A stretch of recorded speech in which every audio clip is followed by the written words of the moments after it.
আপনার সমসাময়িক অনেকে হয়তো দুনিয়াতে এখন নেই, চলে গেছেন। আল্লাহ তাআলা তাদের সবাইকে ক্ষমা করুন। আবার অনেকে বেঁচে আছেন, আল্লাহ তাআলা আমাদেরকে ক্ষমা করুন। আসলে দুনিয়া আসার মানে হচ্ছে যাওয়ার প্রস্তুতি নেওয়া, এবং এই নোটিশটা আল্লাহ তাআলা নিজেই দিয়েছেন সূরা মুলকের ২য় আয়াতে। আউযু বিল্লাহি মিনাশ শাইতানির রাজীম। আল্লাযী খালাকাল মাউতা ওয়াল হায়াতা লিয়াবলুয়াকুম আইয়ুকুম আহসানু আমালা ওয়া হুয়াল আজিজুল গফুর।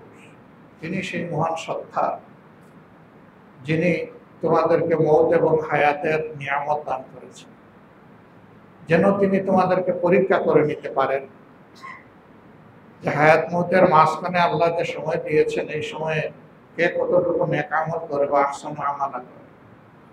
যারা আল্লাহ তাআলার ইচ্ছাকৃত নাফরমানি করবে, আল্লাহর বিরুদ্ধে বিদ্রোহ করবে, আল্লাহকে অস্বীকার করবে, আল্লাহ বলছেন যে আল্লাহ তাদের ব্যাপারে কঠোর।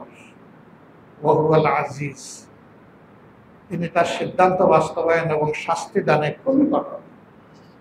কিন্তু যারা আল্লাহর উপর ঈমান আনার পরেও মানুষ হওয়ার কারণে ভুল ত্রুটি গুনাহ খাতা নাফরমানি হয়ে যাবে, তারা যদি আল্লাহ তাআলার কাছে ফিরে এসে তওবা করে এবং তাদের জন্য যদি আল্লাহ দরবারে মাগফিরাতের দোয়া করে, আল্লাহ বলছেন যে আল্লাহ তাদেরকে ক্ষমা করে দেবেন। সুবহানাল্লাহ।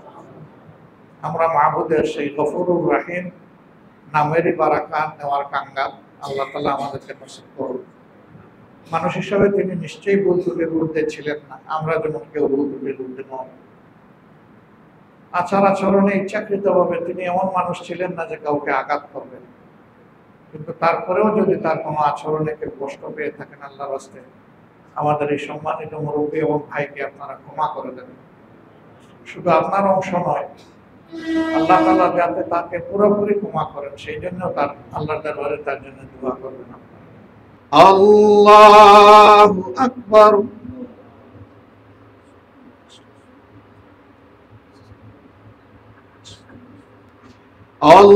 আল্লাহু আকবার।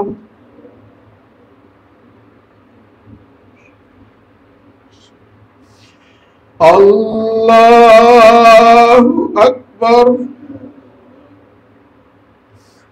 আসসালামু আলাইকুম ওয়া রাহমাতুল্লাহ। আসসালামু আলাইকুম ওয়া রাহমাতুল্লাহ।